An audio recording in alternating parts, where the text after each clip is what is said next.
Hello, YouTubers. This is Palm Springs Cindy, and it is so nice to be able to spend some time with you this afternoon. I have been gone. I have been house sitting my sister's house, and I am back in town again, and the weather here in the desert has very much improved.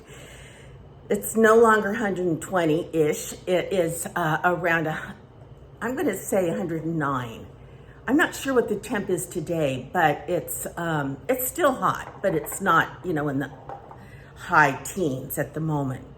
So it was nice to get out of the desert heat, and I did upload that one video from her house with a noisy party.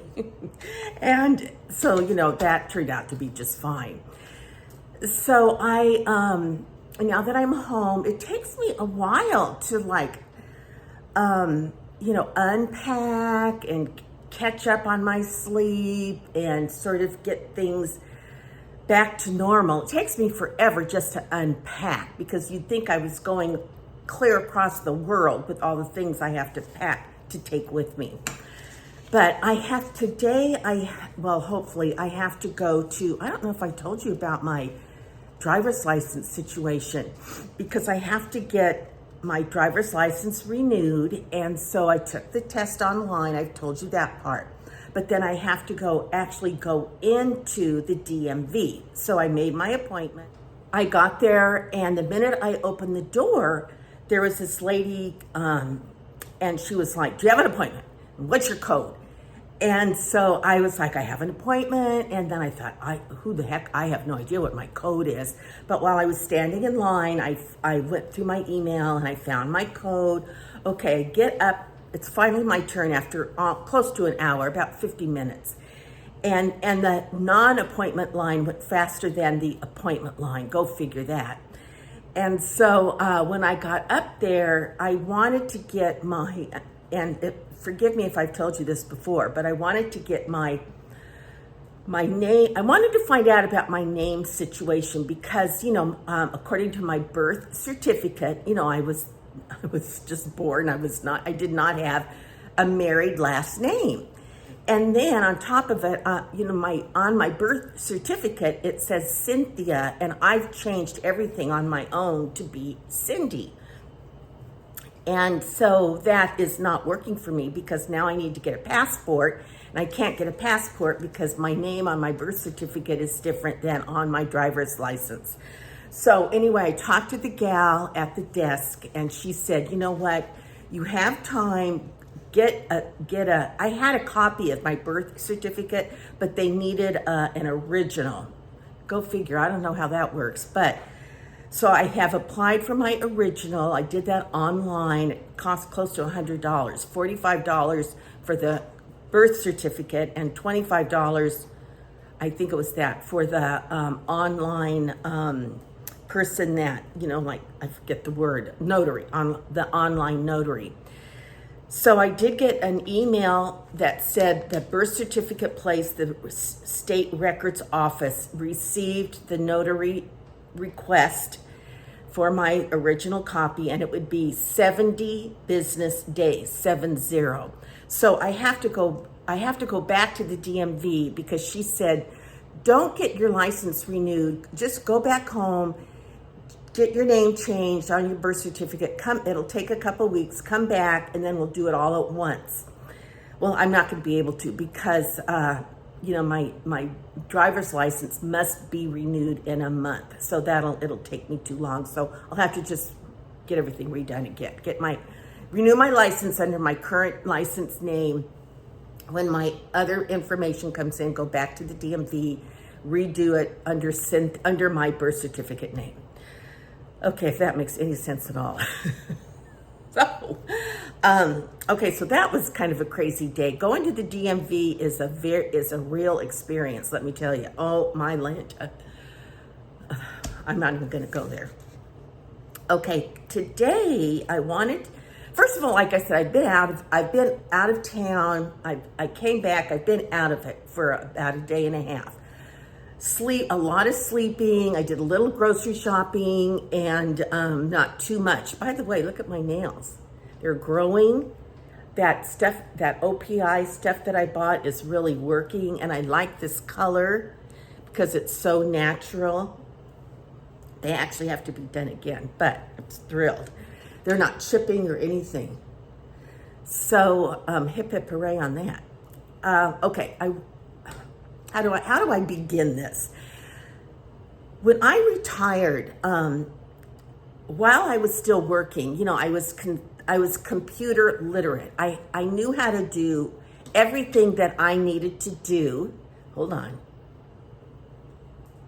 I knew how to do everything I needed to do for my job. And then I knew how to do regular email and stuff like that for my personal computer use. Well, then when I retired, I really, you know, I thought, I actually needed a new computer, a personal computer. So I was really wondering, did I really need to get one? Was I going to use a computer? Could I just forget about learning technology? But I made a conscious effort that no, I have to know technology. I must keep up on it to at least to the extent of my desire. And I mean, I don't need to learn how to write code or anything, but I do need to, you know, I need to be up on technology. And so, like, for example, my mother would say when she was alive, you know, I just don't hear from the kids like I used to. And I said, Mom, it's because they are using a different technology than the phone. You know, they're messaging, they're on Facebook. You know, if you want to see what's going on in their lives, your grandchildren, then, you know, get on Facebook and learn how to text, and, you know, I'll help you. And she did as much as she could. She didn't really get it, and her fingers, she would laugh and she would say, you know, my fingers just aren't working right. She just didn't have that touch, you know, to get something up on the screen. Then she would get, well, anyway, so I want to be sure that I can stay in touch with my extended family. And that mostly means, you know, my nieces, nephews, grandnieces, grandnephews, because they are using, you know, text and Venmo and Zelle and, you know, Instagram and Messenger and all those things. So I want to do that. Well, in the meantime, this whole AI tide is sweeping us. And there's a part of me that wants to just say, forget AI. I'm not doing AI. I don't have to do AI. I don't have to learn about that. Well, I've decided I'm going to learn, and I'm going to share what I know with you guys today. So I've been online, and I've been reading about AI, and I watched this AI documentary with Bill Gates. Some of you may have seen it. It's pretty good. I have to say, I can only watch small doses at a time. It's a lot of information, but this is how I have understood it and how I have synthesized what I've learned, and I'm going to talk it out with you guys. First of all, don't be afraid of artificial intelligence. Yes, it's like a robot. And I've written some stuff down, and I want to, I don't know how orderly I'll give out this information, but it'll be good enough. Okay, AI does perform tasks that typically are performed by humans. AIs can problem solve. They recognize speech patterns. They make decisions. But this is what they will take over many jobs that are currently on the market. But this is what AI cannot do. AI cannot replace any kind of jobs that require any kind of emotional intelligence, creativity, and that human side, that human touch, I'll say. AI cannot do that. Okay. How AI works is AI reads a set of instructions, and that's what we call an algorithm. So let's say the algorithm, is this long, all these little letters, whatever. Then the AI decodes that, it reads what it's telling it to do, and then it performs that action. AI gets its information by images, through social media platforms, and online information. So let me kind of talk about that. Well, okay, I'm going to set that aside and pick that up in a minute. Sorry about that. Let's see. AI gathers information, but it does not comprehend information the way humans do. It does not understand information the way humans do. AI strictly processes data and patterns. So, for example, when I say the word comprehend and understand, let's talk about that for a minute. When we, like, for example, if like I'm in a book club now, and even when I was teaching, if we would read a story, let's say literature, and we've all watched a good movie, and so as we watch, as we read, we comprehend we begin to understand what we're reading, and we understand it in different levels. Some teacher terms might be something like, we understand what we've read on the surface, but do we understand what we've read under the surface? Do we understand the beauty of metaphor and alliteration? Do we appreciate the hyperbole that is found as part of our comprehension tools? AI cannot do that. As we comprehend, as we read, as we watch TV, and we compare and we contrast certain characters or certain events, we apply certain experiences that we're watching to our own lives. We get emotionally involved with the characters. Those are things that AI cannot do. So when I say AI can read an algorithm and function according to certain, a set of information that it's given, it cannot comprehend or understand in a way that humans can. So it's not going to take over humanness in that sense. Now, let's see. You and I already know AI and already use AI to our benefit, whether or not you realize it. And so let me explain how that has happened. So for example, you look at my notes. A lot of us, I don't, but a lot of people have like Alexa, and that's totally AI.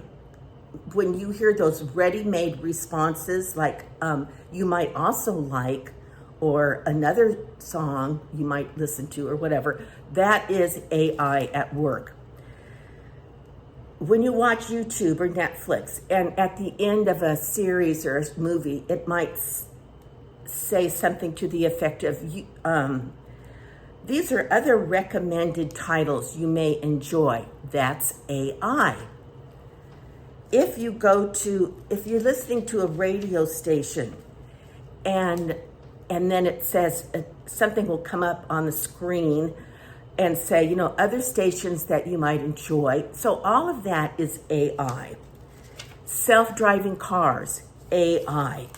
When, not too long ago, I was at a McDonald's and I had to, the counter people were all full. And so I had to put my order in through a robot. That was AI. Let's see, when we are online on our computers, sometimes if we're looking or buying or shopping like makeup, when they have those color match to help us figure out the color of the foundation, the color of hair dye, the color of lipstick, that is AI at work. Car navigation is AI. Once again, our Alexa can take messages, can make appointments for us. That Alexa and other similar items they understand our commands, and they respond to our commands and answer our questions. All of that is AI. Another way that we use AI to our benefit is bank identity fraud. I know my bank, and I think yours too, like sometimes it lets us know if someone has used our credit card fraudulently because of the pattern of our spending, the pattern of our addresses where we shop and things like that.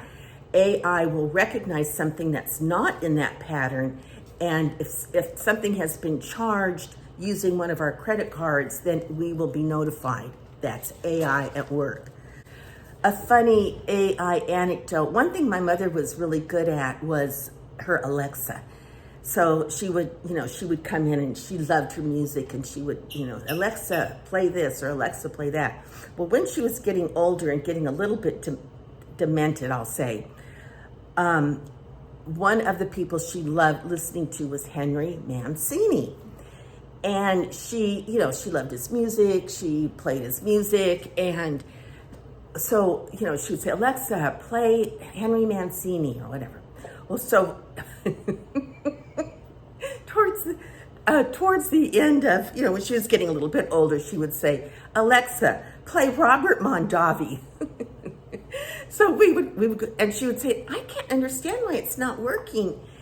Or Alexa might say, there is no Robert Mondavi in the vault or whatever on your list or whatever. So anyway, but my sisters and I would just laugh because, she didn't get it, that she was saying, asking for a wine instead of to play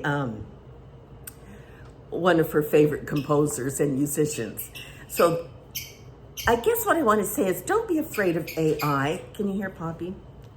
Honey, don't be afraid of AI. Embrace it, learn it. You're already using it to your advantage. I know, like when I have to use navigation, thank goodness. And even things like when our car tells us, like my car will come on and say, beware, there's something in the road so many 100 feet ahead. Or our cars will brake for us automatically sometimes, or begin to brake for us automatically. That is AI, and all those things are for our good. Now, another thing that I've been interested in is satellites. How in the world do satellites work? And why can't we see the satellites floating around in the sky? Well, so I'm educating myself on satellites and how they work. And I went on, just do this, you'll be amazed. I Googled, show me pictures of satellites in the air. And, there are a bazillion satellites floating around our Earth.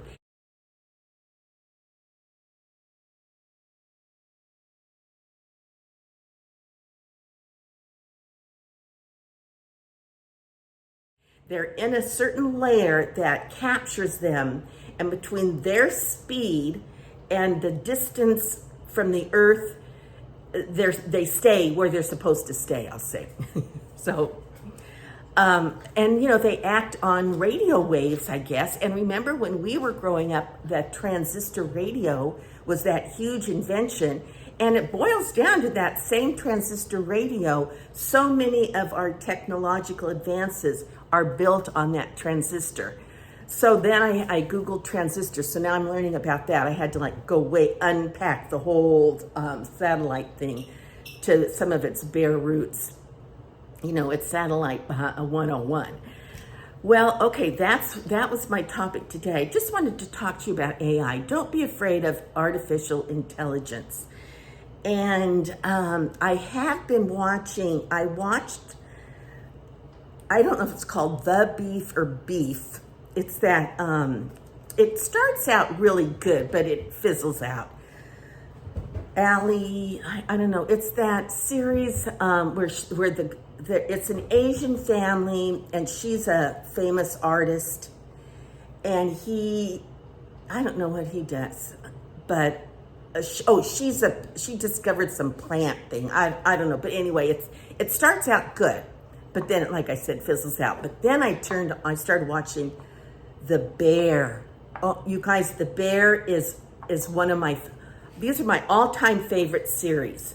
Breaking Bad, Nurse Jackie, Dexter, Hell on Wheels, 6 Feet Under, not The Sopranos. I did not get into The Sopranos. And now definitely The Bear. And The Bear is just short for, it's this guy's nickname. His last name's like Barowski, and they call him The Bear.